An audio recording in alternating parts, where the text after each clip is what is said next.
பரிசுத்த ஆவியானவரே, உம்மை நாங்கள் வரவேற்கிறோம் ஆண்டவரே. ஏசப்பா, இந்த 5வது ஆராதனை வேலையிலும் கூட உம்முடைய பிரசன்னத்தை நாங்கள் வாஞ்சிக்கும்படியாக அப்பா, ஹல்லேலூயா, உம்முடைய மகிமைகளை நாங்கள் வாஞ்சிக்கும்படியாக இயேசுவே, ஹல்லேலூயா. ஆண்டவரே, உம்மை நாங்கள் வரவேற்கிறோம் ஆண்டவரே. எல்லோரும் வாய்களை திறந்து எங்கள் தகப்பனே, எங்கள் பரிசுத்த ஆவியானவரே, உம்மை நாங்கள் வரவேற்கிறோம் ஆண்டவரே. இயேசுவே, ஹல்லேலூயா. இந்த நிறைவான ஆவியானவர் நம்மிடத்தில் வரும்போது, ஓ இயேசுவே, நம்முடைய குறைகள் எல்லாவற்றையும் மாற்றுகிறவர் அவர்.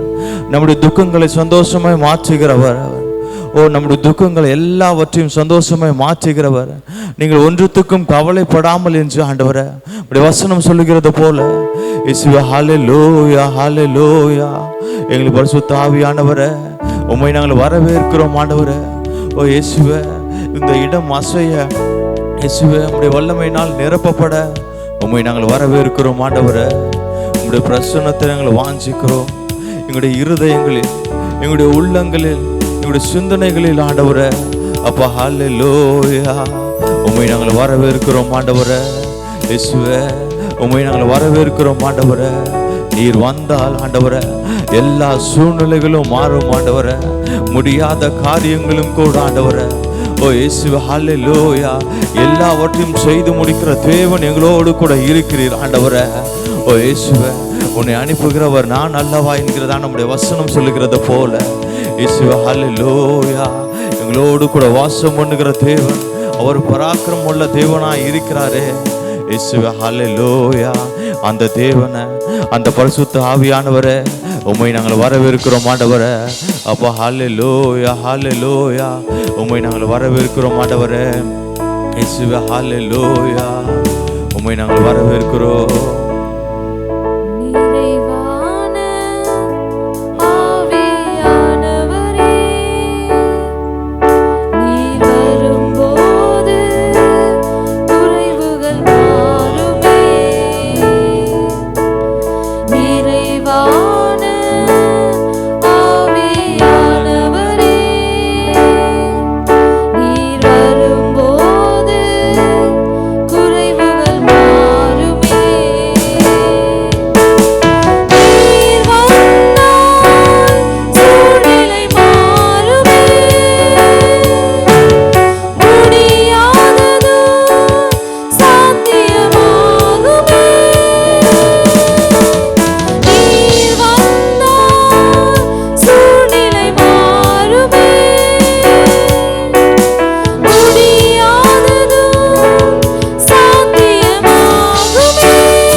இயேசுவே அன்றைக்கு அல்ல ஆண்டவரே தாவீதுக்கு பயந்து நின்ற போது ஆண்டவரே உம்முடைய அபிஷேகம் பெற்ற மனுஷன் ஆண்டவரே இயேசுவே ஒரு கோலியாத்துக்கு பயந்து நின்ற போது ஆண்டவரே உம்முடைய அபிஷேகம் பெற்ற மனுஷன் ஆண்டவரே ஒரு தாவீது ஆண்டவரே அவன் துணிந்து ஆண்டவரே இயேசுப்பா ஜெயத்தை எடுத்தான் ஆண்டவரே இயேசுவே ஹல்லேலூயா.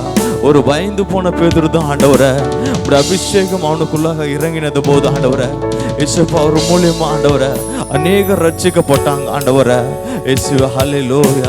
அந்த பரிசுத்த ஆவியானவர் ஆண்டவரே எங்கள் மத்தியில் இறங்கி வரும்படியாக இந்த ஆராதனை வேலைகள் ஆண்டவரே இயேசுவே நீர் பொறுப்பெடுத்துக் கொள்ளும்படியாக இயேசுப்பா எங்கள் பரிசுத்த ஆவியானவரே உம்மை நாங்கள் வரவேற்கிறோம் ஆண்டவரே இயேசுவே ஹல்லேலூயா ஹல்லேலூயா. இது நீர் ஆண்டவரே என்னுடைய உச்சந்தலங்களில் ஆண்டவரே இயேசுப்பா உம்முடைய அபிஷேகம் இறங்குவதாக. அன்றைக்கு ஆண்டவரே ஒரு தாவீதுக்கு ஆண்டவரே இயேசுப்பா ஹல்லேலூயா அந்த எண்ணெயின் அபிஷேகம் ஆண்டவரே ஒரு தலையின் வழியாக வடிந்தது போல இயேசுப்பா இது இந்த வேலையிலும் கூட இயேசுப்பா உம்முடைய அபிஷேகம் ஆண்டவரே எங்கள் மத்தியில் ஆண்டவரே இயேசுப்பா இறங்குவதாக. இது இந்த வேலையில் இறங்குவதாக. இது உங்களுடைய சபைகளில் இறங்குவதாக. ஓ இயேசுவே உடைய வார்த்தைகளின் மூலியமாய் ஆண்டவரே இயேசுப்பா எங்களுடைய குடும்பங்களில் இறங்குவதாக. அப்பா ஹல்லேலூயா ஹல்லேலூயா. எங்களை பரிசுத்த ஆவியானவரே உம்மை நாங்கள் வரவேற்கிறோம் ஆண்டவரே. அந்த நிறைவான ஆவியானவர் எங்களிடத்துல வாங்க ஆண்டவரே. உம்மை நாங்கள் வரவேற்கிறோம் ஆண்டவரே. ஒரு விஷயாய் உம்மை நாங்கள் வரவேற்கிறோம் ஆண்டவரே. இயேசுவே ஹல்லேலூயா ஹல்லேலூயா. இயேசுப்பா ஹல்லேலூயா உம்மை நாங்கள் வரவேற்கிறோம் ஆண்டவரே. இயேசுவே ஹல்லேலூயா ஹல்லேலூயா. உம்முடைய பிரசன்னத்தை நாங்கள் வரவேற்கிறோம் ஆண்டவரே. இயேசுவே நீரே ஆண்டவரே எங்களுக்கு தலைவராய் இருந்த ஆண்டவரே இயேசுப்பா ஹல்லேலூயா. இந்த வேலைகளை நீ நடத்தி செல்லும்படியாக இந்த ஆராதனை வேலைகளை உடைய கரத்தில் ஒப்பு கொடுக்கிறோம் ஆண்டவரே. அப்பா செய்தி வேலைகளை உடைய கரத்தில் ஒப்பு கொடுக்கிறோம் ஆண்டவரே. மீதம் இருக்கிறதன் ஆராதனைகளை ஆண்டவரே உம்முடைய பிரசன்னத்தை நாங்கள் உணரும்படியாக உம்முடைய அபிஷேகத்தை நாங்கள் பெற்றுக்கொள்ளும்படியாக அப்பா ஹல்லேலூயா. நீர் எங்களுக்கு உதவி செய்யுங்க. நீர் எங்களுக்கு உதவி செய்யுங்க ஆண்டவரே. இயேசுவே நீர் மனிதர்கள் மத்தியில் வாசம் பண்ணுகிற தேவன் என்பதை நாங்கள் அறிந்திருக்கிறோமே. இயேசுப்பா நீர் மனிதர்கள் மத்தியில் உலாவி கொண்டிருக்கிற தேவன் என்பதை நாங்கள் அறிந்திருக்கிறோமே. அன்றைக்கு இயேசுவின் நாவிகளை தொட்ட தேவன் ஆண்டவரே எங்கள் மத்தியில் ஒரு பரிசுத்த ஆவியானவராய் எங்களை நிரப்பும்படியாக இயேசுவே எங்களுடைய இருதயங்களை நிரப்பும்படியாக அப்பா ஹல்லேலூயா. இயேசுவே ஒரு கழுகை போல நாங்கள் பறக்க வேண்டுமானால் ஆண்டவரே எங்கள் பரிசுத்த ஆவியானவர் நீர் எங்களோடு கூட இருந்தால் போதும் ஆண்டவரே. நீர் எங்களோடு கூட இருந்தால் போதும் ஆண்டவரே. இயேசுவே ஹல்லேலூயா ஹல்லேலூயா. ஒவ்வொரு ஆண்டவரே இயேசுப்பா ஆராதனை வேலைகளும் உடைய கரத்தில் ஒப்பு கொடுக்கிறோம் ஆண்டவரே. வருகிறதான ஒவ்வொரு நபர்களையும் உடைய கரத்தில் ஒப்பு கொடுக்கிறோம். இங்கிருந்து ஆண்டவரை போகும்போது உடைய அபிஷேகத்தை நாங்கள் பெற்றுக்கொண்டு போக நீர் எங்களுக்கு உதவி செய்யுங்க. நீர் எங்களுக்கு உதவி செய்யுங்க ஆண்டவரே. இயேசுவே எல்லா துதிகான மகிமைகளையும் ஆண்டவரே ஒருவருக்கே நாங்கள் செலுத்துகிறோம் ஆண்டவரே. மீட்பர் இயேசு மூலம் ஜெபங்களும் நல்ல பிதாவே ஆமென். அப்படியே தொடர்ந்து நாம் தேவனை ஆராதித்து கொண்டே இருப்போம். கரங்களை உயர்த்தி இருக்கிற இடங்களிலே அந்த தேவாதி தேவனை உயர்த்துகிறவர்களாய் ஹல்லேலூயா ஹல்லேலூயா. உம்மை நாங்கள் ஸ்தோத்திரிக்கிறோம், உம்மை நாங்கள் ஸ்தோத்திரிக்கிறோம், உம்மை நாங்கள் துதிக்கிறோம் ஆண்டவரே.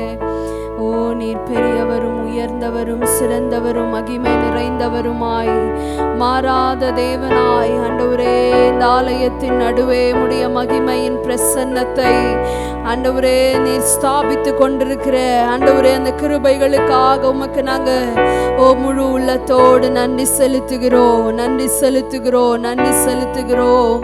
எங்கள் நல்ல தெய்வமே, எங்கள் துணையாளரே, எங்கள் நம்பிக்கையின் அங்கூரமே, எங்கள் பாதைக்கு வெளிச்சமாய் ஆண்டவரே உம்முடைய வார்த்தையை கொண்டு பேதைகளை ஆண்டவரே நீர் ஞானி ஆக்குகிறீரே. உம்மை நாங்கள் நன்றியோடு கூட துதிக்கிறோம் ஆண்டவரே. தகுதியற்ற எங்களை ஆண்டவரே உம்முடைய வார்த்தையினால் உருவாக்கி வணைந்து கொண்டு உடைத்து உமக்கேற்ற பாண்டமாய் ஆண்டவரே எங்களை மாற்றி மகிமைப்படுத்துகிறவரே உமக்கு நன்றி ஆண்டவரே. உமக்கு நாங்கள் நன்றி செலுத்துகிறோம் ராஜா, உமக்கு நாங்கள் நன்றி செலுத்துகிறோம். எங்கள் துணையா இருக்கிறவரே, இந்த உலகத்தின் மனிதர்கள் எங்களுக்கு தருகிற ஆண்டவரே வாக்குறுதிகள் எல்லாம் ஆண்டவரே பொய்யான வாக்குறுதிகள். இன்னைக்கு இருப்பேன்னு சொல்லிட்டு எங்கன்னு கேட்டா காணாம போயிடுவாங்க ஆண்டவரே. ஹல்லேலூயா. நாங்க மனிதர்களுடைய வார்த்தைகளை நம்பல, நாங்க மனுஷங்களையும் நம்பலப்பா ஆண்டவரே. நாங்க உம்மை நம்பி உம்மை சார்ந்து இந்த காலை நேரத்தில் உம்மை ஆராதிக்க கூடி வந்திருக்கிற ஆண்டவரே. ஹல்லேலூயா, ஹல்லேலூயா, ஹல்லேலூயா. இருக்கிற இடங்கள்ல நாம் எல்லாரும் எழும்பி நின்று அந்த தேவனை பயத்தோடும் பக்தியோடும் நாம் ஆராதிக்க போகிறோம். ஹல்லேலூயா, ஹல்லேலூயா. எங்கள் துணையா இருக்கிறவரே, எத்தனை பேர் நாம் விசுவாசத்தோடு கரங்களை உயர்த்தி சொல்ல முடியும்? எனக்கு துணையா இருக்கிற தேவனே உமக்கு நன்றின்னு சொல்லுவோமா வாய்களை திறந்து? எனக்கு துணையா இருக்கிற தேவனே உமக்கு நன்றி. எங்களுக்கு நீங்க போதும் ஆண்டவரே, நீங்க போதும்பா, நீங்க போதும் ஆண்டவரே. ஹல்லேலூயா. மனிதர்கள் எங்களுக்கு எதிராக எழும்பினாலோ எத்தனை பேர் தாங்கள் கொடுத்த வாக்குறுதிகளை மறந்து எங்களை விட்டு தூரம் போனாலும், எங்களை மறந்து விட்டாலோ, நீர் எங்களோடு கூட இருப்பீரானால் அது எங்களுக்கு போதுமானது ஆண்டவரே. நீரே எங்களுக்கு போதும், நீரே எங்களுக்கு போதும். ஹல்லேலூயா. கர்த்தனே என் துணையா நீர், நித்தமும் என் நிழலா நீர் என்று சொல்லி விசுவாசத்தோடு இந்த கஷ்டமான ஒரு கால சூழ்நிலை வீட்டுக்குள்ளேயே அடைந்து கிடக்கிறோம். எங்கேயும் வெளியே போக முடியல. எந்த உறவினர்கள் சொந்த பந்தங்களையும் நம்மளால நினைச்சபடி போய் பார்க்க முடியவில்லை.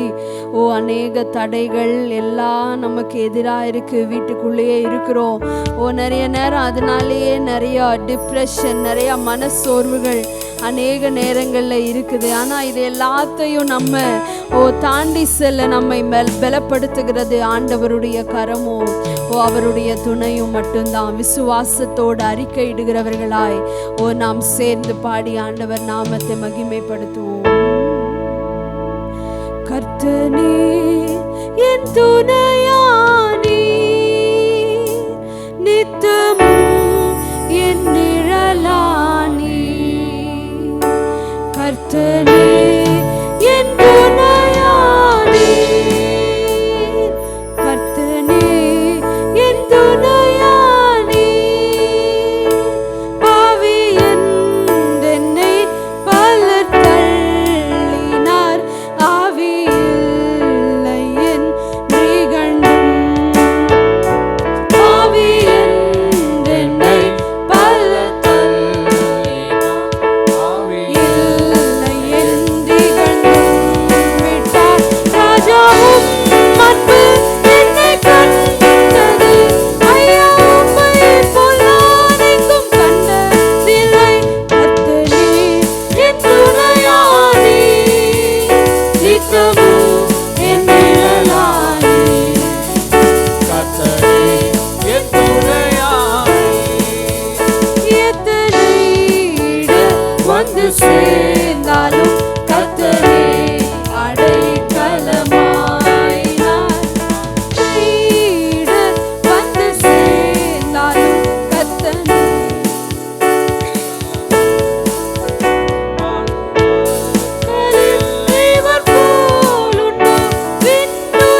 ராஜனே உம்மை பாட கூடுமோ. சபையார் சேர்ந்து ஆயிரம் நாவுகள் இருந்தாலும் ராஜனே உம்மை பாட கூடுமோ.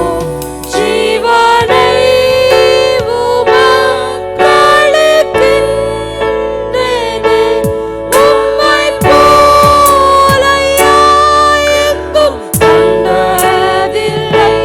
கர்த்தரே என் துணையாளி.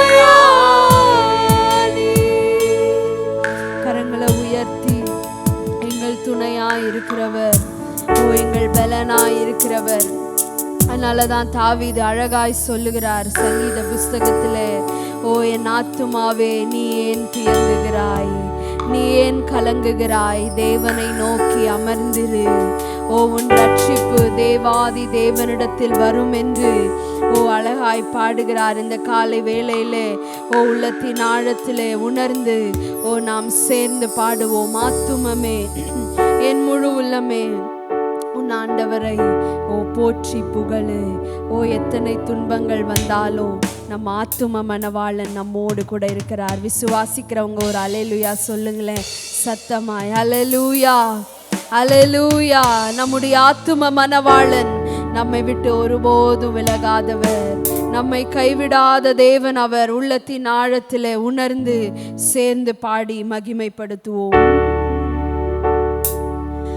ஆத்துமமே என் முழு உள்ளமே உன் ஆண்டவரை பொழுதேத்து இந்நாள் வரை அன்பு வைக்காதரித்த உன் ஆண்டவரை தொழுதேத்து. ஆத்துமமே என் முழு உள்ளமே உன் ஆண்டவரை தொழுதேத்து இந்நாள் வரை அன்பு வைக்காதரித்த உன்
கரங்களையும் உயர்த்தி ஆண்டவரே, எங்கள் ஆத்துமா இந்த காலை நேரத்தில் உம்மோடு கூட இணைந்து கொள்ளுகிறதுப்பா.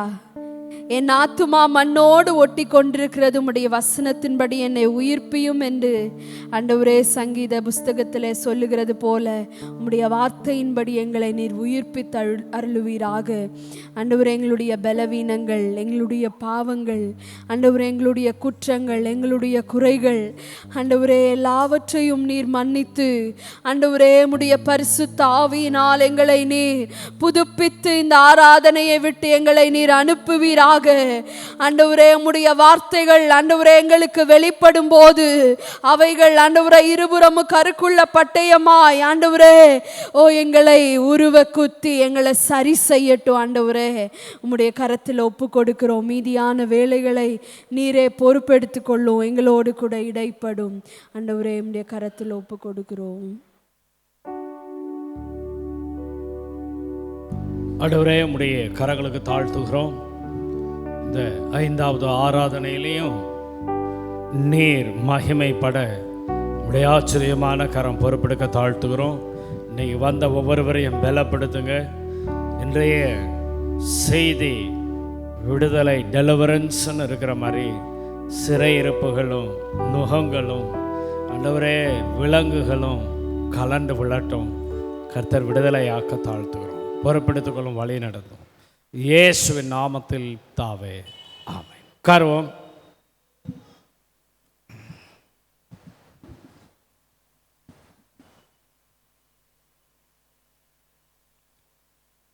இந்த காலை வேளையில் உங்களோடு கூட ஆண்டவருடைய செய்தி அப்படின்னு சொல்லுகிறத விட தேவன் இன்றைக்கு உங்கள் வாழ்க்கையில் ஒரு விடுதலையை தர விரும்புகிறார்.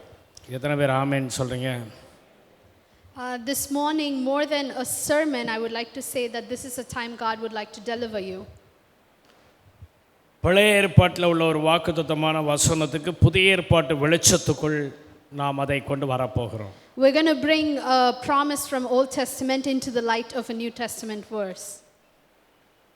ஏசாயா 26ஆம் அதிகாரம் 3வது வசனம். Isaiah chapter 26 verse 3.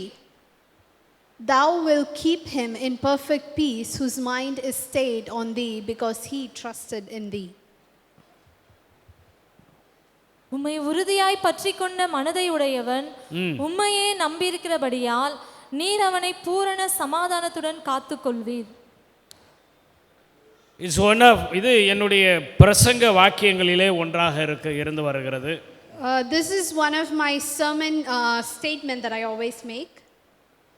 பல இடங்களிலே இந்த செய்தியை நான் பகிர்ந்திருக்கிறேன். I've shared this sermon in many places before. அதை நான் மறுபடியும் இங்கே ரிப்பீட் பண்ணல. So I'm not going to repeat it. இந்த வசனத்துக்கு புதிய ஏற்பாட்டு வெளிச்சம் என்னவென்று நாம் ஆராய போகிறோம். We're going to research into the light that is brought to this verse in New Testament.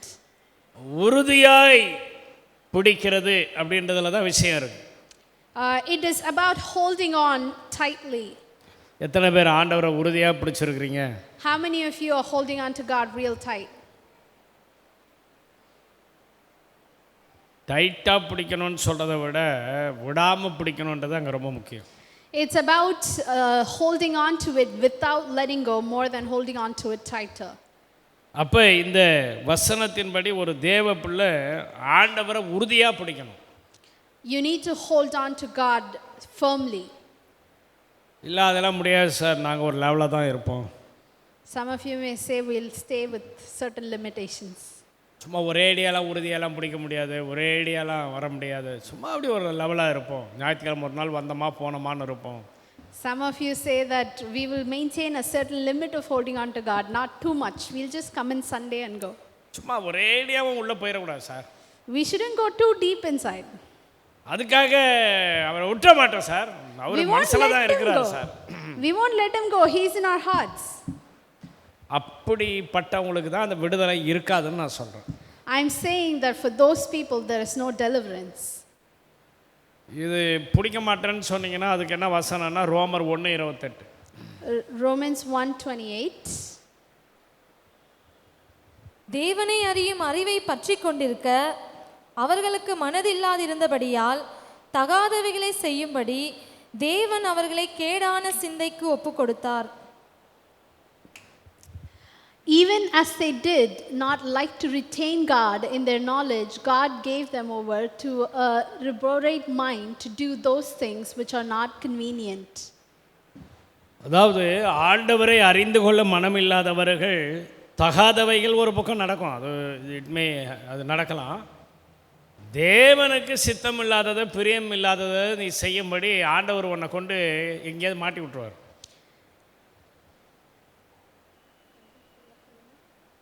அதாவது சில நேரம் ஆண்டவரை உறுதியாக பிடிக்கலன்னா தகாதவைகள் அப்படின்னு சொன்னால் ஒருவேளை தவறான பழக்க வழக்கங்கள், இந்த லவ் அஃபர்ஸ்னால் காதல் இருக்குது, இப்போ கள்ள காதல் இருக்குது, அப்படி ஏராளம் அதில் ஒரு ஆங்கிள் போயிட்டுருக்குது. இப்படி இல்லாமல் சில நேரம் தகாதவைகளை செய்யும்படி உனக்கு ஒரு பிஸ்னஸ் ஆரம்பிக்கிறதுக்கு ஒரு ஃப்ரெண்டு வருவான், அவன் ஒன்று நம்ம சேர்ந்து ஒரு பிஸ்னஸ் ஆரம்பிப்போன்னுவான். ஆக்சுவலாக அது என்ன எப்படி போய் முடியும்னு சொன்னால் நீ இருக்கிறதையும் இழந்துட்டு உட்கார நிலையில் கொண்டு விட்டுருவார்.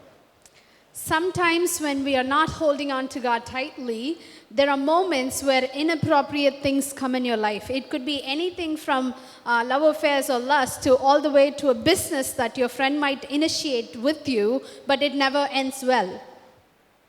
ஏன்னா நிறைய நேரங்களில் ஆண்டவரை உறுதியாக பிடிக்காதவங்களுக்கு நீங்கள் தப்பாக தான் செய்யணும்னு இல்லை, அவங்க நல்லது செய்கிற மாதிரியே ஆண்டவர் அதில் கொண்டு கவுத்து விட்ருவார். Many times things doesn't look necessarily bad, but when you step into it, it will become a failure. அதனால தான் ஆண்டவரை பற்றி பிடிக்கிறதுல நான் சொல்வேன், குரங்கு குட்டி பிடிக்கிற மாதிரி பிடிக்கணும். That's why I say you need to hold on to God like a monkey, a baby of a monkey hold on to the mother. அது குரங்கை பிடிக்கிறதுக்கு புடிமானமோ அங்கே கைப்பிடியோ ஒன்றும் கிடையாது. There is no handle for the baby monkey to hold on to. ஆண்டவரும் நம்ம வாழ்க்கையில் அந்த மாதிரி தான் ஹோல்டெல்லாம் தரவே மாட்டார். That's how God will also not provide us with handles to hold on to. சிலர்லாம் சொல்லுவாங்க, எனக்கு வாக்கு தத்தம் தந்தார் நான் நம்பி வந்தேன்வாங்க. இந்த கதையெல்லாம் சும்மா. ஆண்டவர் உண்மைக்கு ஹோல்டு கொடுக்காம நீ பிடிக்கிறியான்னு தான் செக் பண்ணுவார். Many people say that God promised me, so I believed in it and I came, but God will not give you any handles but expects you to hold on to him. ஹோல்டெல்லாம் கொடுக்கவே மாட்டார். இந்த குட்டி குரங்கை இறுக்கி பிடிக்கும் எதுவுமே இல்லாமல். The baby monkey will hold on to the mom without any place to hold on to. அந்த புடி அது தளர்ந்துச்சோ இல்லை பிடியை விட்டுச்சுன்னா அந்த குட்டியினுடைய லைஃப் முடிஞ்சுது. The moment the baby lets go of the mom, the life ends for the baby. ஆனால் அது உறுதியாக பிடிச்சிருச்சுன்னா, but this monkey hold on real tight. இந்த குட்டியால் முடியாதது, இந்த குட்டியால் செய்ய முடியாதது எல்லாத்தையும் அது அனுபவிக்கக்கூடிய பாக்கியத்தை அந்த குட்டிக்கு அந்த தாய் குரங்கு தரும். The baby gets to experience all those things that it does not have capacity to experience simply because of the mother. குட்டிக்கு மரம் ஏற தெரியாது, மலை ஏற தெரியாது, பில்டிங் ஏற தெரியாது, எதுலேயும் ஏற தெரியாது, நடக்க தெரியாது, பறிக்க தெரியாது, ஒன்றும் தெரியாது. ஆனால் தாய் குரங்கு ஒரு மாமரத்தில் ஏறி உட்காந்து ஒரு மாம்பழத்தை பறிச்சா குட்டி குரங்கு அது வயிற்றுலேருந்து கை நீட்டி அது ஒரு பழத்தை பறித்து ஈஸியாக சாப்பிட்டுக்கும். Baby monkey doesn't know to climb tree or climb buildings or jump through far places, but simply because it's holding on to its mom, wherever the mom goes, the baby gets the benefit as well. ஆண்டவரை உறுதியாக பிடிக்கிறவங்களுக்கு உன்னதங்களுடைய ஆசீர்வாதங்கள் தானாக வந்துடும். Those who hold on to God firmly will receive the blessings of the Most High. அதனால தான் இந்த காலை வேளையில் இதுக்கான புதிய ஏற்பாட்டு வெளிச்சத்துக்கு வருகிறோம். That's why we are coming into the light of the New Testament புதிய today. ஏற்பாட்டு வெளிச்சத்துக்கு வரும்போது அப்போஸ்தலனாகிய பவுல் இதற்கான விளக்கத்தோடு அவர் வலியுறுத்துகிறார். Here Saint Paul is giving an explanation in New Testament. அது எல்லாத்தையும் எனக்கு பேச டைம் இருக்காது, நான் கொஞ்ச நேரத்தில் சொல்லி முடிச்சிருவேன். I don't have time to speak all of it. I'm just going to share a little bit with you. ஒன்றே எடுத்து பேசினா ஒரு ஆங்கிளில் போவோம். அதனால் எல்லாத்தையும் நான் எல்லா ஆங்கிளையும் ஓப்பன் பண்ணிடுறேன். நீங்கள் கொஞ்சம் போய் வீட்டில் தியானம் பண்ணுங்கள், சிந்திச்சு பாருங்கள். You come out of your into your liberty. I'm going to give you few verses and few angles to look into. I would like you to go home and meditate on the words in order for you to experience deliverance on your own. நீங்கள் ஆண்டவர்கிட்ட வந்த பிறகு உங்களுக்குன்னு நீங்கள் கட்டின அரண்களை உடைத்து விட்டு வெளியே வர வேண்டும். Once you come into God, you need to break out of your own strongholds. நீங்கள் அரணை உடைக்கலைன்னு சொன்னால் உங்கள் லைஃப்பில் தேவ சித்தமும் தேவ மேன்மைகளும் தேவ வழிநடத்தலையும் இழந்துருவீங்க.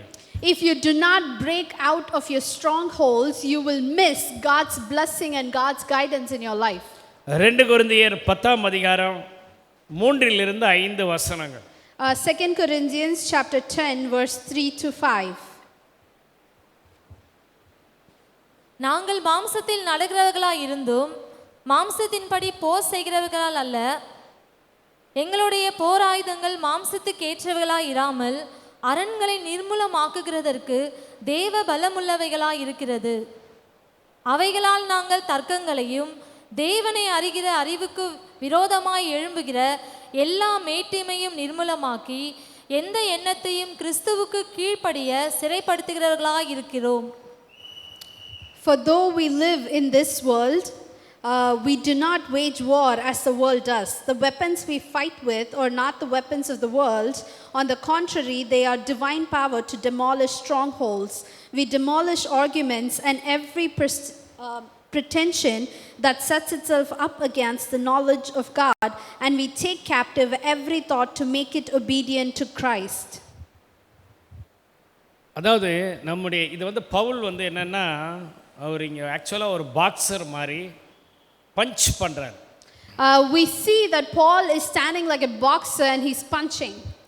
ஏன்னா நம்ம நினைக்கிற மாதிரி ஏசாயா தீர்க்கன் பழைய ஏற்பாட்டில் சிம்பிளாக உறுதியாக பிடின்னு முடிச்சிட்டான்.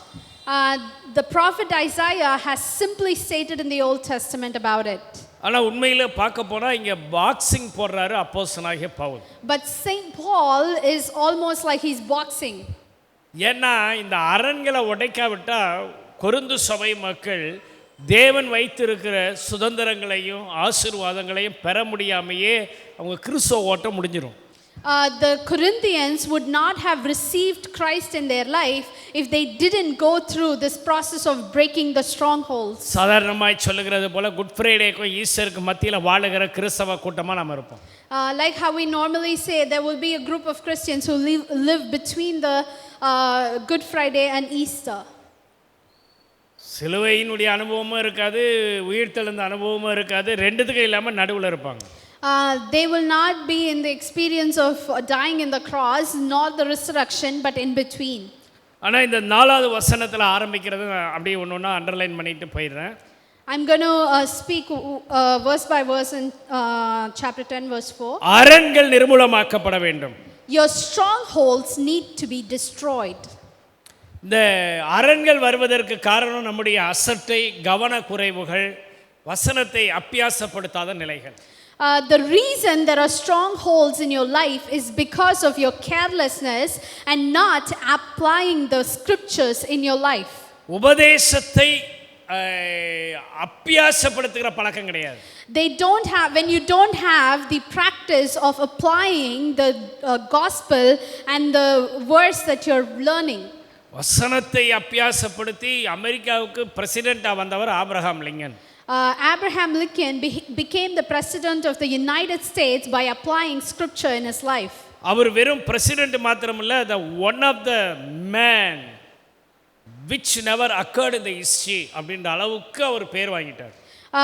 Abraham Lincoln wasn't just a president, but he was one of the rarest one in history. ஏன் அப்படிப்பட்ட நிலைக்கு அவர் உயர்த்தப்பட்டார் அப்படின்ற ஒரே ரீசன் என்னன்னு கேட்டால் அவங்க பாட்டி அவர் கொடுத்த பைபிள் தான். The only reason that Abraham Lincoln was honored so much is because of the Bible that was given to him by his grandma. அவர் சந்தித்த இழப்புகளை நாம் யாரும் சந்தித்து இருக்க மாட்டோம், அதை சந்தித்து தாங்கி வர மாட்டோம். The amount of loss that he went through is something most people will not survive. அவருடைய பயோகிராஃபியை வாசிங்கன்னா 10 முறைக்கு மேலே he lost his wife, he lost his children, he lost his wealth, he lost his health, he lost everything அப்படின்றத பார்க்கலாம். In the biography of Abraham Lincoln, we can see the amount of losses that he consecutively went over a 10 years period, including his wife and children and all the failures. ஆனால் இதெல்லாம் தாண்டி அவர் அமெரிக்க ஐக்கிய தேசத்துக்கு, அதாவது புகழ்ச்சிக்குரிய கனத்துக்குரிய ஒரு ஆவிக்குரிய ஒரு பெரிய தலைவனாய் உலகமே அவரை பின்பற்றக்கூடிய கனப்படுத்தக்கூடிய நிலைக்கு உயர்ந்து வந்ததற்கு ஒரே காரணம், he followed the Bible. After going through all of these losses, he still stood up to be the most honorable president as Abraham Lincoln in the history, and the only reason is because of Bible. நிறைய நேரங்களில் ஒரு இழப்பை சந்திக்கும் பொழுது விசுவாச மக்கள் அந்த அந்த அரணுக்குள்ளே போய் மாட்டிடுறாங்க. Sometimes when you are going through a loss, you just go into a stronghold. அதுக்கப்புறம் அவங்க அந்த அரண்லேருந்து வெளியே வர்றதே கிடையாது. And then they never come out of it. ஏன்னா சோகம் என்ற சிறைக்குள்ளே போயிடுவாங்க. They will go into the prison of sadness. சில நேரம் ஃபெயிலியர் அப்படின்ற சிறைக்குள்ளே போயிடுவாங்க. Sometimes they go into the prison of failure. சில நேரம் அவங்க வாழ்க்கையில் ஒரு மனநிலை அழுத்தத்துக்குள்ள ஒரு அழுத்தத்துக்குள்ளே போய் அப்படியே கல் மாதிரி இரும்பு மாதிரி இறுகிடுவாங்க. Sometimes they go into depression and they become very hard. ஏன்னா இப்படி பல நிலைகளில் இந்த சிறையிருப்பை உடைக்க தான் பவுல் சொல்றார். And Paul is talking about breaking this stronghold. Martin Luther Roman Catholicism என்ற அந்த பெரிய கோட்டையை நொறுக்கி புராட்டஸ்டன்ட் அப்படின்ற ஒரு பெரிய ஒரு வழியை திறந்தார். Martin Luther actually broke out of Roman Catholic and brought forth Protestant. ஒரே ஒரு வசனம் தான் அவர் எடுத்தார். It's all about just one verse. ஒரே ஒரு ஒரு துணிக்க தான், வசனத்தினுடைய ஒரு பகுதி தான். It was just part of one verse. விசுவாசத்தினால நீதிமான் பிழைப்பான், அவ்வளவுதான் அவருடைய By faith the righteous is saved. அதுல அவர் ரோமன் கத்தோலிசத்தையே பாய்காட் பண்ணிட்டு ரோமை எதிர்த்து போராடி முழு உலகத்தில் இன்னைக்கு புராட்டஸ்டன்ட் என்ற ஒரு பெரிய ஒரு எழுப்புதலை, ஒரு அசைவை, ஒரு பெரிய ரிஃபார்மேஷன், ரிவைவலே மார்ட்டின் லூத்தர் காலங்களில் வந்துச்சு. He began forth this whole movement of Protestant in the entire world based on this verse. Roman கத்தோலிசத்தை சிறையிருப்புன்னு சொல்லுவோன்னு சொன்னா இன்னைக்கு பெண்டிகாஸ்டலும் இந்த சிறையிருப்புல தான் இருக்கு. And that day they referred to Roman Catholics as the stronghold, and today even the Pentecostals are in strongholds. ஏன்னா அப்படிதான் மைண்ட் செட் ஆயிப்போச்சு. Today that's how our minds have become. அதாவது எல்லாரும் என்ன பண்றீங்க, உங்க பிலாசபில தான் நீங்க வாழ்றீங்க. Everybody lives in their own philosophy. Bible டாக்டரின்லாம் கிடையாது. There is no biblical doctrine that you follow. இவங்களுக்கு எது சாதகமா இருக்குதோ அதை பிடிச்சிக்கிட்டு இவங்க அந்த ஸ்டாண்ட்ல நாங்க ஆண்டவருக்கு வைராக்கியமா இருக்கிறோம்னு வாழ்ந்து முடிச்சிடுறாங்க. Many people take words that are convenient to them and live their life based on that to God.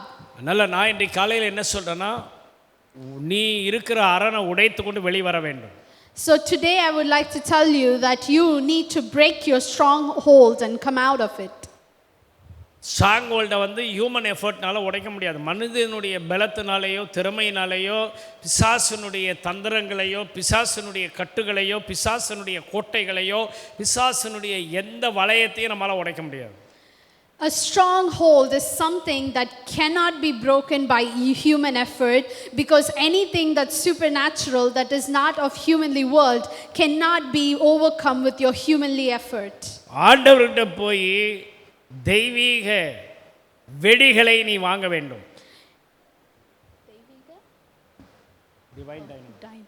You need to go to God and receive divine dynamite in order to break out of the strongholds.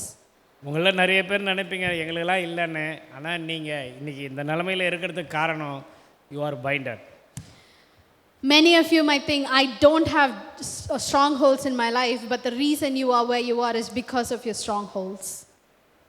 ஏன்னா குமாரன் விடுதலையாக்கினால் மெய்யாகவே விடுதலை ஆவீர்கள். Because if the Son shall set you free, you shall be truly free. Naphtali விடுதலை பெற்ற பெண்மான் இன்பமான வசனங்களை வசனிப்பான். Those that's been free through the verse or set free by the verse will experience the joy. ஏன்னா நப்தலி கோத்திரம்னாலே, அதாவது நீங்கள் எல்லார்கிட்டையும் உண்மையாகவே உங்களால் நல்லா பேச முடியுதா? The tribe of Naphtali, it means that are you truly joyful in your connection or relationship with everybody? நீங்கள் போய் பேசின உடனே அவங்களாம் பயந்து நடுங்கிடுவாங்க. அப்படியே கொரோனா வந்துச்சு, 50 பேர் செத்து போயிட்டாங்க, 1000 பேர் செத்து போயிட்டாங்க, நம்ம என்ன ஆகுமோ தெரில, நாளைக்கு தான் தெரியும், எனக்கும் லேசாக ஜுரம் அடிக்கிற மாதிரி இருக்கணும்னா கேட்டுற ஆளுக்கு அப்பயே ஜுரம் வந்துடும். Sometimes you go say people things that actually scare them. You tell them, oh, so many people died because of COVID, and you know, I feel like I'm getting sick, and then the person will end up getting sick because of you. பெட்டி கூட நீங்கள் சமயத்தில் order பண்ணிட்டு வந்துடுங்க, நீங்கள் கொஞ்ச நேரம் பேசணும். You speak for a little bit and conduct a funeral. அடக்க ஆராதனைக்கு எல்லாம் பிளான் பண்ணிட்டு நீங்கள் வந்து சேர்ந்துருவீங்க. You will plan and conduct a funeral by the time you finish. ஏன்னா விடுதலை உங்களுக்கே இல்லையா, அப்புறம் நீங்கள் என்னத்தை பேச? Because you have not been set free. நீ வந்து விடுதலை பெற்ற பெண்மன்னா இன்பமான வசனங்கள் தான் வாயிலிருந்து வரணும். If you are a man or woman who is being set free, only joyful words comes out of your mouth. நேற்று என் புருஷன் என்கிட்ட ரொம்ப சந்தோஷமாக பேசினார், பாஸ்டர் நீங்கள் சொல்கிற மாதிரிலாம் இல்லை, நான் இப்போ சந்தோஷமாக ஆராதனைக்கு வந்திருக்கிறேன்னு சொல்கிறேன். மனைவிமார்கள் கரங்களை உயர்த்தி சத்தமாய் ஒரு அல்லேலூயா சொல்லுங்கள். சத்தமே வராது, எனக்கு தெரியும். All the wives who could say that my husband's been very loving and kind to me yesterday and I have no trouble in my life, just raise your hands and say hallelujah. கிடையாது, விடுதலையே கிடையாது. Wifi போட்டு கடிச்சு துப்பி மென்று கூழ் ஆக்கிட்டு இங்கே வந்து உட்காந்து அல்லேலூயா அல்லேலூயா அல்லேலூயா அல்லேலூயா. Many a times we bite and be really harsh and terrible to the people that we live with and then come to church and say hallelujah. விடுதலை இல்லைங்க, கணவனுக்கே கிடையாது, மனைவிக்கே கிடையாதுங்க. குடும்பமே கட்டப்பட்டு இருக்குங்க. Family is binded.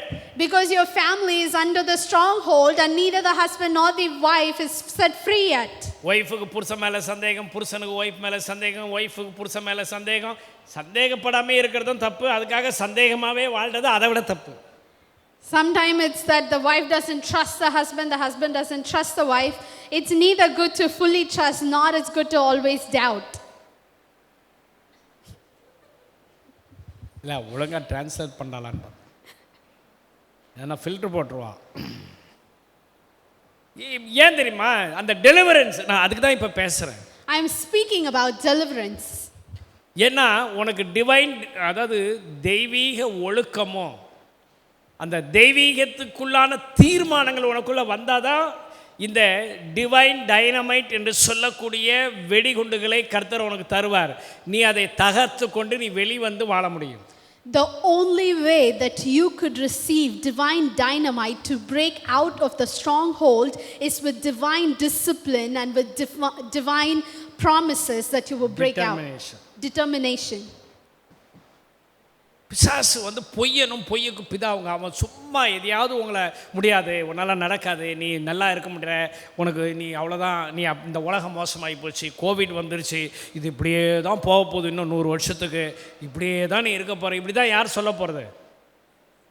அவன் பொய்யனும் பொய்யுக்கு பிதாவாக இருக்கிறான்னு அவன் வேற என்னத்தை சொல்லுவான்? The devil is a liar and he's the king of lies, that he's going to constantly keep you under by saying, this is how the world is going to go. Your life is going to keep going like this and nothing's going to improve and you're going to stay shut because he is the king of lie.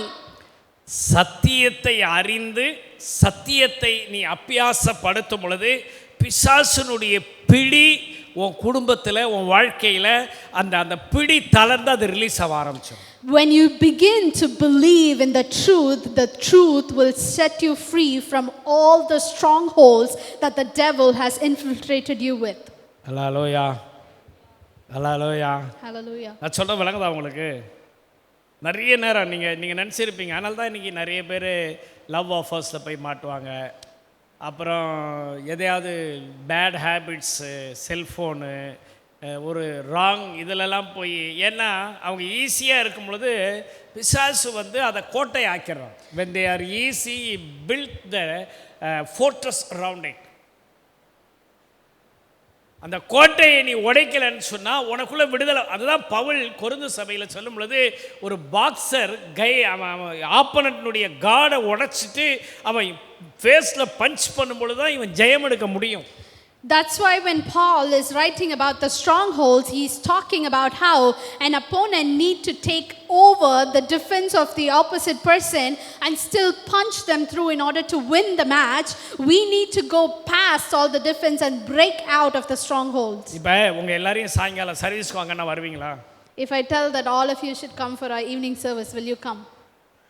தர்க்கம் பண்ணுவீங்க, தர்க்கம் பண்ணுவீங்க, வாக்குவாதம் பண்ணுவீங்க. You will argue about it.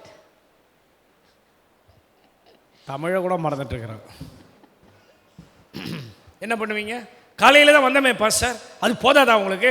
சாயங்காலம் ஒரு வாட்டி வரணுமா? ஏன் இந்த தர்க்கம் வருது தெரியுமா?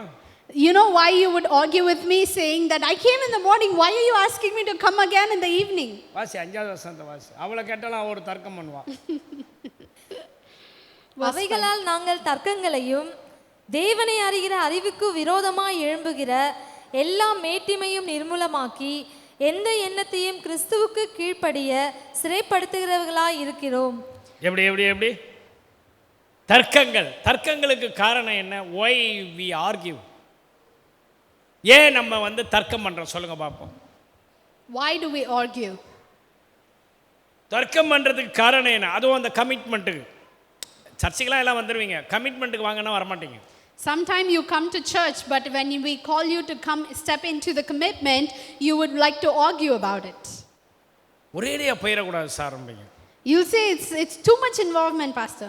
ஒரு சண்டே ஒரு நாள் வரோம், அதுக்கு மேலே என்ன நாங்கள் ஞானஸ்தானம் எடுத்துட்டோம், அபிஷேகம் எடுத்துட்டோம், அந்நிய பாஷை வர உபா பாபான்னு ஒரு சாவர வரைக்கும் பேசின்னு இருப்பாங்க. Pastor, we've come to church, we've baptized, we come to church on Sundays, we even got the tongues. What else do you need? 2 அந்நிய பாஷை பேசிட்டாங்கன்னா அதோட அவங்க ஆவியில் நிரம்பிட்டாங்க, முடிஞ்சு போச்சு. If they talk in tongues, that's it, they're spilled in the spirit. அதாவது இந்த தர்க்கங்களுக்கு காரணம், முதலாவது காரணம் என்னன்னு கேட்டால், தேவனை விட உன் வாழ்க்கையில் வேற ஏதோ உயர்ந்து இருக்கிறதுன்னு அர்த்தம். The reason you're arguing is because there is something else that is higher than God in your life. ரெண்டாவது காரணம், தேவனை தவிர எங்கேயோ உனக்கு கம்ஃபர்ட்டு, ரிலீஃபு, அந்த ஸ்ட்ரெஸ் ரிலீஃப் எல்லாம் கிடைக்குதுன்னு அர்த்தம். Because apart from God, you are receiving stress relief somewhere else or something else. நான் சொல்கிறது விளங்குதா உங்களுக்கு? Are you understanding me? ஆண்டவர் இல்லாமல் நீ எங்கேயுமே என்னவாகக்கூடாது. பார சுமக்கிறவர்களே நீங்கள் எல்லோரும் என்னிடத்தில் வாருங்கள், நான் உங்களுக்கு என்ன தருவேன். நீ செல்ஃபோனில் கம்ஃபர்ட் ஆகிற, ஒரு டிவியில் அது என்னம்மா போகுது சீரியல், ஏம்மா சொல்லுங்கம்மா, யாராவது நான் தெரிஞ்சவங்க சொல்லுங்கம்மா, என்னம்மா சீரியல் போகுது இப்போ? அவ என் மகள் சொல்கிறா பக்கத்துலேயே நின்று, யாருமே அது சொல்ல மாட்டாங்க, அது எப்படி சொல்லுவாங்க உங்கள்கிட்ட அப்படின்ற. ஒரு அம்மா தெரியாமல் முன்னாடி உட்காந்துச்சா, நான் வேறு அன்பாக கேட்டேன்னா என்னம்மா சீரியல் போகுதுன்னா சித்தி 2 போதும் சார் இருந்துச்சு. என்ன போதும்? சித்தி 2 போதான். இதுலேயே உனக்கு கம்ஃபர்ட் வரப்போகுது. Sometimes we look for our comfort in things that's other than God. It could be a movie, TV series through your cell phone. நீங்கள் நல்லா புரியணும். நீங்கள் இதெல்லாம் புரியுதா? இதான் அரண். உங்களுக்கு புரியாது. உங்களை அறியாமையே இந்த மாயையான இந்த கோட்டைக்குள்ளே, இந்த மாயையான கயிறுக்குள்ளே, இந்த மாயையான உலகத்துக்குள்ளே பிசாசு உங்களை லாக் பண்ணிடுறான். You don't even realize that the enemy is putting inside you a fortress that is false pretenses, and you end up staying inside simply because you are easily looking for comfort elsewhere. இப்போ ரொம்ப ஃபேமஸாக போதான் சரவண மீனாட்சி. அதுவும் மீனாட்சியில் போடுற, சரவண மீனாட்சியில் போடுற ட்ரெஸ்ஸும் அதில் போடுற அந்த கம்மலை கூட சபைக்கு போட்டு வராங்க ஆட்கள். Sometime now the latest series is going on and people tend to imitate the clothing, the jewelry. உங்கள் மாஸ்க் எல்லாம் கலட்டினா தெரியும் யார் யாரெல்லாம் அந்த ஜிம்மிக்கு போட்டுன்னு இருக்கீங்க. Only if you remove your masks we'll know. ஏன்னா அந்த அளவுக்கு அவங்கள கேட்டால் சொல்கிறாங்க, நாங்கள் சரவண மீனாட்சியை பார்க்கல, சரவண மீனாட்சிக்குள்ளே நாங்களும் ஒரு கேரக்டராக உள்ளே போயிட்டோன்றாங்க. They become a character as part of the show. அப்புறம் அந்த அரண்லேருந்து யார் உன்னை விட? Who is going to set you free from that stronghold? சில நேரங்களில் இதை நான் பார்த்துருக்கிறேன் கண் கூட. I've seen this. சில நேரம் இப்படி சில பேர் நான் வீட்டுக்கு விசிட்டிங் போகும்போது அவங்க என்ன நினச்சிருப்பாங்க, பாஸ்டர் ரொம்ப விரும்பி சரவண மீனாட்சியெல்லாம் பார்ப்பார் பொழுது, பாஸ்டர் நல்ல நேரத்தில் வந்தீங்கன்னு சரவண மீனாட்சி ஆன் பண்ண ஆள்லாம் இருக்கு. Many times there are believers who turn on the show simply because I came and thinking இப்போ இந்த I கோவிட் enjoy சமயத்துலலாம் கிடையாது. அதுக்கு முன்னாடிலாம் போனால் பாஸ்டர் சரவண மீனாட்சி பாஸ்டர், அப்போ பாஸ் கூட முக்கியம் கிடையாது. எது முக்கியம்? சரவண மீனாட்சி தான் ரொம்ப முக்கியம். There are times when they don't realize that if it's pastor or ministry that's important, it's the TV that's important. அது சில நேரம் இது இப்படியே எதுக்கு சொல்ல வரேன்னா, இந்த strong holds. These are all the strongholds. உங்களுக்கே தெரியாது, நீங்கள் நினச்சிருப்பீங்க ரொம்ப ஆவிக்குரிய ஆள் நம்ம, அது கொஞ்ச நேரம் பார்த்துட்டா போதும், நாங்கள் ஒரு அடுத்த 2 மணி நேரம் ஜெபம் பண்ணிடுவோம், தப்பிச்சிருவோம். No no no no no no no. You think that you are spiritual. I'll just look at this now and then I'm going to pray for 2 hours and then I'll become back to spiritual. எண்ணங்களையும் தர்க்கங்களையும் நீ over come பண்ணி வரணும்னா ஒரே ஒரு step தான். உனக்குள்ள உண்மையான தாழ்மை இருக்கும்னா நீ இதெல்லாம் உடச்சிட்டு வெளியே வந்துடலாம். The only way that you will overcome and take your thought captive is through humbleness. நீங்க வந்து பார்த்தா என்ன பாஸ்டர் சொல்வாரு அப்படின்னு பாஸ்டர்ல யாரோ சொல்றாங்க. நோ, உனக்கு அதாவது இந்த ஆல்கஹாலிக்ஸு, இந்த சைக்கோ பேஷண்ட்டு இவங்களோட கூட கவுன்சிலிங் கொடுக்கும்போது நான் அதிலெல்லாம் கொஞ்சம் படித்ததுனால நான் தெளிவாக சொல்ல முடியும். அவங்களுடைய குருஷியல் ஸ்டெப் எங்கே வருதுன்னு கேட்டால், அவங்க ஹம்பிளாக தன்னை விட்டு தந்தால் போதையின் பிடியில் இருந்தோம், தவறான பழக்க வழக்கங்களில் இருந்தோம், ஆண்டவர் அவர்களை விடுதலையாக்க வல்லமை உள்ளவர். The reason that all these addictiveness in life, be it alcoholic or any form of addiction, because I've learned counseling a little bit, I understood that the moment you get in your life where you humble yourself and surrender to God, that's the moment of freedom in their lives. ஏன்னா இங்க பாருங்க, தேவனை அறிகிற அறிவுக்கு விரோதமாய் எழும்புகிற எல்லா மேட்டிமையும், every pretension that sets itself against the knowledge of God. இது வந்து நீங்க நினைப்பீங்க இதுக்குள்ள அவ்வளவு சமாதானம் இருக்கு.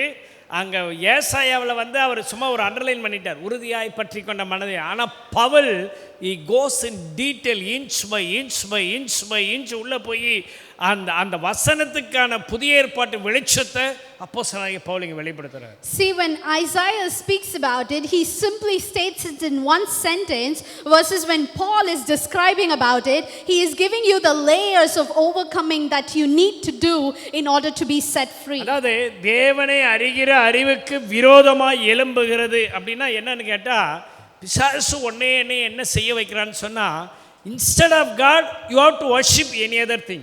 பிசாசு நம்மள என்ன செய்ய வைக்கிறான்னு சொன்னா, he is making us worship idols that is other than God. ஆண்டவரை தவிர நீ எதை வேணா ஆராதிச்சுக்கோ. Worship anything but not God. சொல்ற விளங்குதா உங்களுக்கு? Do you understand? சில பேருக்கு அவங்க புள்ள தான், நான் விளையாட்டுக்கெல்லாம் சொல்லலை, இங்கே உட்காந்து இருக்கிற உங்களுக்கு புள்ள தான் விற்கிறாங்க. For many of you, your children are your idols. ஒரு சிலருக்கு மனைவி விற்கிறாங்க. For many of you, your wives are your idol. ஒரு சிலருக்கு பணம் விற்கிறாங்க. For some people, the money is பதவி idol. விற்கிறாங்க, வீடு Your விற்கிறாங்க, position, ஒரு காரு, ஒரு எதையோ ஒன்று, சம்திங் பிகம்ஸ், ஏதோ ஒன்று. பிசாசு ஒன்று என்ன செய்ய வைக்கிறான்னா, இன்ஸ்டட் தேவனுக்கு பதிலாக எதையாவது உன்னை ஆராதிக்க தூண்டி விடுகிறான். Instead of God, the enemy provides any materialistic thing and lets you focus on that. அவன் உன்னை நுகத்தடியில பிணைக்கிறான். He is holding on to your strongholds. உனக்கு பொய்யான காரியங்களையே உன்னை கொண்டு கட்டுறான். He binds you with the cords of falsehood and lies. இங்கிலீஷ்ல சொன்னதா அது கரெக்டாக இருக்கும், தமிழில் சொல்ல முடியாது. சொல்லலாம், அது அவ்வளோவா எடுக்காது. பட் ஆண்டவர் உன்னை எதில் கட்டி இழுக்கிறார் தெரியுமா? But you know where God is pulling you? ஓசியா 11:4 பாருங்களேன். In Hosea chapter 11:4.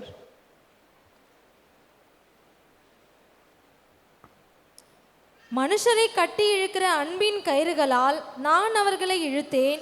அவர்கள் கழுத்துகளின் மேல் இருந்த நுகத்தடியை எடுத்து போடுகிறவரை போல் இருந்து அவர்கள் பட்சம் சாய்ந்து அவர்களுக்கு ஆகாரம் கொடுத்தேன். ஆண்டவர் ஒரு மனுஷனை இப்படிதான் ரிலீஸ் பண்றார். This is how God is setting a man free. ஆனா பிசாசு வந்து நுகத்தடியை வைக்கிறான், உன்னை வந்து அடிமைதான் படுத்துறான், உன்னை ஸ்லேவ் ஆக்குறான், உன்னை எப்படியாவது கொத்தடிமை ஆக்குறான். ஆனா இயேசு குமாரன் விடுதலை ஆக்கினால் மெய்யாகவே நீங்கள் என்ன வானீர்கள்? See, the enemy is trying to hold on to you and prison you and keep you in bondage, but when God sets you free, you are truly set free. Hallelujah, Hallelujah. Hallelujah. Hallelujah. அதனால தான் யோவான் 8:32 எழுதியிருக்கு, சத்தியத்தையும் அறிவீர்கள், சத்தியம் உங்களை விடுதலையாக்கும். That's why John 8 says that you will know the truth and the truth shall set you free. அப்போ இந்த காலை வேளையில் உன் சிறையிருப்பை உடச்சி நீ வெளியே வரணும்னு நான் சொல்கிறேன். So this morning I'm telling you that you need to break out of your stronghold and you need to come out. நீங்கள் சொல்ல, நான் திருடல பாஸ்டர், நான் பேங்கை கொள்ளையடிக்கல பாஸ்டர், நான் கொலை பண்ணல பாஸ்டர், நான் எந்த தப்பும் செய்யல பாஸ்டர், பாவத்தெல்லாம் கூட நான் ஜெயிச்சுட்டு தான் வந்திருக்கிறேன். And many of us may say, I didn't steal, I didn't murder, I didn't go rob any banks, I even overcame my sin to come to church. நீ பாவத்தை ஜெயிக்கிறதுல ஒரு மண்ணங்கட்டியும் கிடையாது. நீ இயேசுவுக்கு surrender ஆனாதான் you can be victorious. It's not just about winning your sin once, but surrendering you to God throughout the process. நான் சொல்றது உங்களுக்கு விளங்குதா? Do you understand it? நீ ஒருவேளை சில நேரங்களில் பாவத்தை ஜெயிச்சிருக்கலாம். Sometime you may have overcome your sin. ஒருவேளை பொய் சொல்ல வேண்டியிருக்கலாம், திருட வேண்டி வந்திருக்கலாம், இல்லை தப்பான எண்ணங்கள், தப்பான வழிகளுக்கு உனக்கு பிசாசு திறந்து கொடுத்துருக்கலாம். நீ அதை ரெஃப்யூஸ் பண்ணியிருக்கலாம், நீ அதை ஓவர் கம் பண்ணி வந்திருக்கலாம். It doesn't matter. Many times you may have an opportunity to lie or to do something wrong or to sin, but you may have refused and overcome it, but that's just not enough. அது இங்கிலீஷில் சொன்னா, just not because of winning the enemy, but because of surrendering yourself to Christ, you become the victors or victorious person. நீங்கள் ஜெயமுள்ளவர்களாய் இருப்பதற்கு நீங்க பாவத்தை மேற்கொள்கிறது மாத்திரமல்ல, கிறிஸ்துவுக்கு அடிமைகளாய் உங்களை அர்ப்பணிக்க வேண்டும். அலாலோயா, அலாலோயா. அதாவது உன்னுடைய வெற்றி உன்னுடைய இண்டிபெண்டன்ஸில் கிடையாது, உன் விடுதலையில் கிடையாது. Your freedom is not based on your independence. It is totally depending on Christ. Your victory is not based on your independence, but rather it's based on how much you depend on Christ. நான் சொல்றதை விளங்கணும். பிசாசை நீ ஜெயிச்சிருப்ப, சில நேரம் பாவத்தை நீ ஜெயிச்சிருப்ப. இயேசுக்கு நீ சரண்டர் ஆகலைன்னா you are not a victorious one. If you may have overcome your sin, but if you do not surrender to God, you are not a victorious யோசேப்பு person. மாதிரி நீ ஒரு நேரம் பாவத்தை ஜெயிச்சிருப்ப, ஆனால் யோசேப்பு மாதிரி அந்த நேரம் வர்ற வரைக்கும் நீ பொறுமையாக இருக்க மாட்ட. Sometime you will overcome like Joseph in a moment of sin, but you will not last in surrender to God as Joseph did.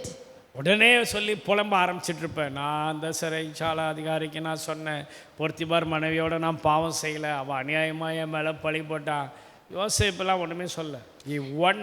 ஆனால் அவன் ஆண்டவருக்கு டோட்டலாக சரண்டர் ஆனதுனால ஏற்ற காலத்தில் அந்த தேசத்துக்கு அதிபதி என்ற ஸ்தானத்துக்கு உயர்த்தப்படுகிறான். See, Joseph overcame, but he didn't sit there and complain for the rest of his life. Rather, he surrendered to God, and in right time, he became the prince of Egypt. உன் வாழ்க்கையிலையும் கர்த்தர் அப்படி உயர்வை தருவார். In your life, God will bring blessings.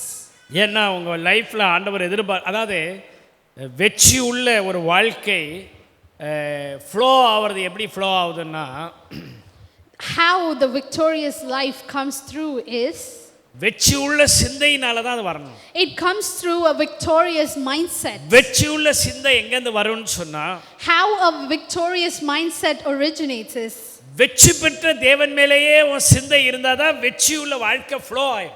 so only when you have your eyes on the God who is victorious, your life becomes victorious. Hallelujah, Hallelujah. Hallelujah. Hallelujah. நான் சொல்றது எத்தனை பேருக்கு விளங்குது? How many of you can understand me? அதனால் இது பேசணும், time இல்லை, it's time to end. There is more to speak, but there isn't enough time. Arguments எல்லாம் பேசணும். ஆர்குமெண்ட்ஸ் எல்லாம் இப்போ நான் எடுத்தேன்னா டைம் ஓடிடும். ஏன்னா ஏராளமான ஆர்குமெண்ட்ஸை நம்ம இன்றைக்கி ஃபேஸ் பண்ணுறோம். Today we face a lot of arguments. தர்க்கங்களை நீ ஜெயம் எடுக்கலாம். அதுக்கு தான் தீத்துக்கெல்லாம் எழுதும்போது பவுல் எழுதுவார், நீ போதக சமர்த்தனாயிரு, நீ விடுதலையானவனாயிருன்னுவார். முதல்ல நீ விடுதலை ஆகிறதில்ல, தீங்கு அனுபவியும்பார். ஏன்னா அப்போ தான் நீ அவனுக்கு பேசவே முடியும். தீத்துக்கெல்லாம் சொல்லும் பொழுது பவுல் சொல்வார், நல்ல சுவிசேஷத்துக்கு போர் சேவகனாக இருந்து தீங்கு அனுபவி.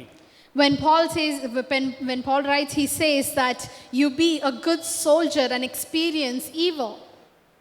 அதெல்லாம் கடந்து போனாதான் நீ தர்க்கங்கள்லாம் பார்த்து நீ சர்வசாதாரணமாக அவனெல்லாம் கிறிஸ்துவின் சிந்தைக்கு சிறைபிடிக்க முடியும்ன்றார். So only when you walk through that part, you will understand what it takes to go through argument and break out of the strongholds. இன்னைக்கு சொல்றது என்னன்னா, இப்போ நீங்கள் உண்மையாக விடுதலை ஆகி உன் அரணெல்லாம் முடிச்சுட்டு வெளியே வரணும். I'm saying that just be set free and break out of your strongholds.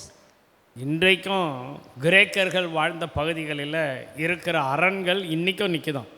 In Greece, wherever the Greeks live, there are still strongholds, fortresses. அதை உடைக்க இன்னைக்கு வரைக்கும் முடியலையா? No one could break it to this day. எந்த புல்டோசரும் பேரங்க கூட அதை ஒன்றும் பண்ண முடியல. எல்லாம் கீழே இருக்கிறதெல்லாம் உடஞ்சி போச்சு. ஆனால் அதாவது எல்லா பட்டணத்துலேயும் இந்த அரணை கட்டி வைப்பானா அலெக்சாண்டர், மகா அலெக்சாண்டர். அந்த அரண் எதுக்குன்னு கேட்டால், அந்த பட்டணத்துக்கு பாதுகாப்பு அற்ற நிலை வரும் பொழுது எல்லாரும் அது உள்ளே போய் லாக் பண்ணிட்டாங்கன்னா அவங்கள ஒன்றுமே பண்ண முடியாது. And the Alexander the Great always built these fortresses around his places, so whenever there is an attack or a war, people can go in and be safe. அந்த படையால யாராலையும் ஒன்றும் அப்படி ஒரு அரணை கட்டி வச்சிருந்தானா மகா Alexander. And when he built something like that, no army can break it. இன்னைக்கு ஆண்டவரால் கூட உங்களை தொட முடியாத அரணை கட்டிட்டு நீங்கள் பிசாசனுடைய அரணுக்குள்ளே போய் நின்றுட்டா யார் உங்களை காப்பாற்றணும்? If you let go of the fortress that God has built for you and you go stand in the strongholds that's given by the enemy, what can be done? அதை தான் பவுல் இங்கே சொல்லும் பொழுது, அரண்களை நிர்மூலமாக்குகிற தேவ பலனாய் நாங்கள் இருக்கிறோம்.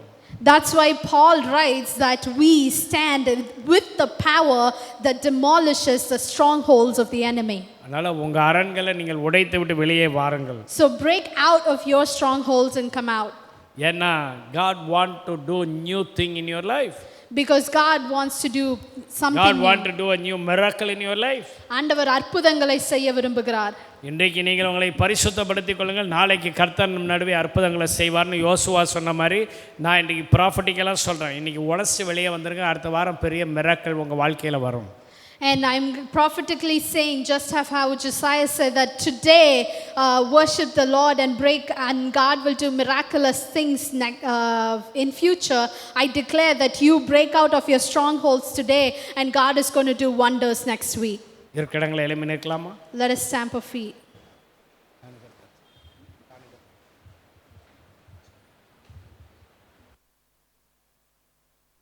வெண்கல அலங்கம் உடையது. ஒரு 2 நிமிஷம் நாம் நல்ல தேவனை ஆராதித்து ஒரு விடுதலைக்குள்ளே வாங்க. நீங்கள் யாரும் டோன்ட் ட்ரஸ்ட், நீங்கள் ஏதோ நம்ம நல்லா இருக்கிறோம் அப்படின்ற எண்ணங்களில் வராமல் இன்னும் நீங்கள் விடுதலை ஆகணும். Still more you should be delivered.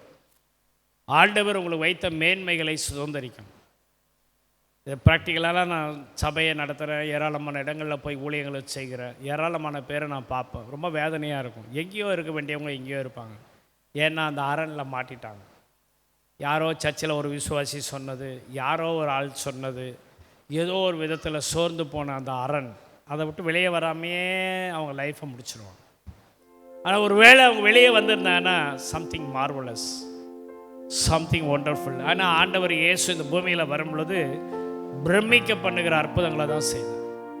Every one was astonished. அதை உங்களுக்கும் செய்ய ஆண்டவர் இந்த காலை வேளையில் உண்மை உள்ளவராக இருக்கிறார். பிரமிக்கத்தக்க காரியங்கள் உங்கள் வாழ்க்கையில் நடக்கும். அதுக்கு அரணை உடச்சி வெளியே வந்துருங்க. கர்த்தர் அதை செய்து நிறைவேற்றுவார்.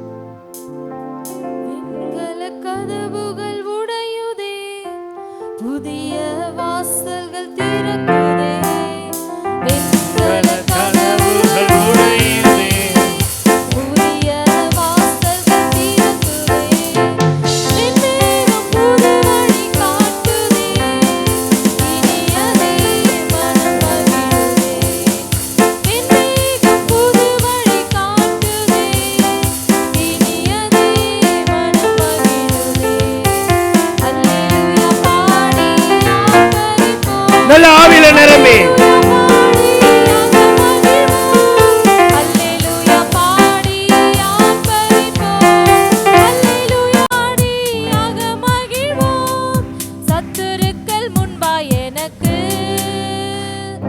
பந்தி ஒன்றை ஆயத்தம் செய்தார்.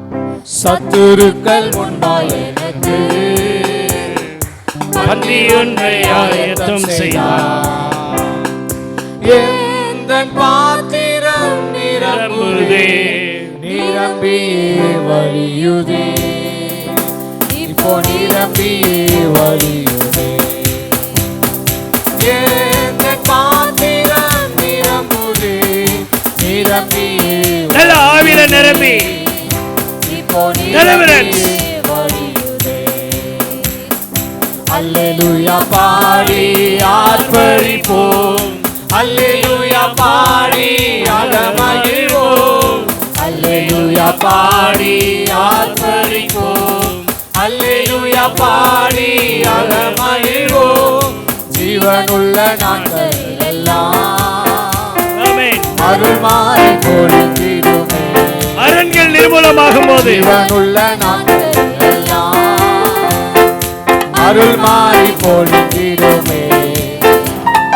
நன்மை கிருபை தொடருமே, என்னை என்றும் தொடருமே, இனி என்னை என்றும் தொடருமே. நன்மை கிருபை தொடருமே, என்னை என்றும் தொடருமே, இனி என்னை என்றும் தொடருமே. அல்லேலூயா பாடி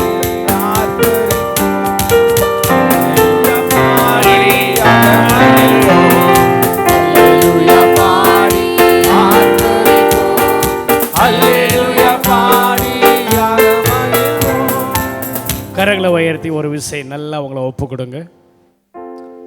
உங்களுக்குள்ள இருக்கிற இதெல்லாம் வெளியே வரட்டும். ஆண்டவருக்கு உங்களை மனதார அர்ப்பணியுங்கள். ஆண்டவர் மகிமைப்படுவார். ஆண்டவரே உம்முடைய கரங்களுக்கு தாழ்த்துகிறோம். தேவன் மகிமைப்படுவீராக, பொறுப்பெடுப்பீராக, கிருபைக்குள்ள மூடுவீராக. இந்த டெலிவரன்ஸ், இந்த வார்த்தைகள் இந்த வாரமெல்லாம் எங்கள் சிந்தையில் ஓடட்டும். சபை இந்த வாரம் அற்புதங்களை அனுபவிக்கட்டும். உம்மால் ஆசீர்வதிக்கப்படட்டும். உம்முடைய பிரமிக்கத்தக்க காரியங்களை அனுபவமாக்கிக் கொள்ள உதவி வழி நடத்துங்க, பொறுப்படுத்துங்க. இயேசுவின் நாமத்தில் தான் உட்காருங்கள். வேகமாக பாடல் பாடும்போது காணிக்கை சேகரிக்கப்படும். ஜெபித்து நாம் முடிப்போம். வெற்றி கொடி பிடித்திடுவோம், நாம் வீரநடை நடந்திடுவோம். வெற்றி கொடி பிடித்திடுவோம், நாம் வீரநடை நடந்திடுவோம். வெள்ளம் போல சாத்தான் வந்தாலும் ஆவிதாமே கொடி பிடிப்பார். வெள்ளம் போல சாத்தான் வந்தாலும் ஆவிதாமே கொடி பிடிப்பார். அஞ்சாதே என் மகனே, நீ அஞ்சாதே என் மகனே, அஞ்சாதே என் மகனே, நீ அஞ்சாதே என் மகளே. வெற்றி கொடி பிடித்திடுவோம், நாம் வீரநடை நடந்திடுவோம். வெற்றி கொடி பிடித்திடுவோம், நாம் வீரநடை நடந்திடுவோம். ஆயிரத்தாம் துன்பம் வந்தாலும் அணுகாது, அணுகாது. ஆயிரத்தாம் துன்பம் வந்தாலும் அணுகாது, அணுகாது. ஆவியின் பட்டயம் உண்டு, நாம் அழுகையை வென்று விட்டோம். ஆவியின் பட்டயம் உண்டு, நாம் அழுகையை வென்று விட்டோம். வெற்றி கொடி பிடித்திடுவோம், எழும்பி நின்று பாடுவோம். வீரநடை நடந்திடுவோம். வெற்றி கொடி பிடித்திடுவோம். நாம் வீரநடை நடந்திடுவோம். ஆமென். என் ஆத்துமாவே நீ கர்த்தரை ஸ்தோத்திரி, என் முழு உள்ளமே அவருடைய பரிசுத்த நாமத்தை ஸ்தோத்திரி. என் ஆத்துமாவே கர்த்தரை ஸ்தோத்திரி, அவர் செய்த சகல உபகாரங்களையும் மறவாதே. ஆமென். அப்படியே கர்த்தராகிய இயேசு கிறிஸ்துவுடைய கிருபை, பிதாவாகிய தேவனுடைய அன்பு, ஆவியானவருடைய அந்நியோன்ய ஐக்கியம், சமாதான சுகபலன் நம் அனைவரோடும் சகல பரிசுத்தவான்களோடு விடுதலையோடு வருகை பரியந்தம் நிலை நிற்பதாக. The grace of the Christ, the love of the Father, the holy communion of the Spirit be with us forever and ever till He reigns with the victory. Amen. God bless you.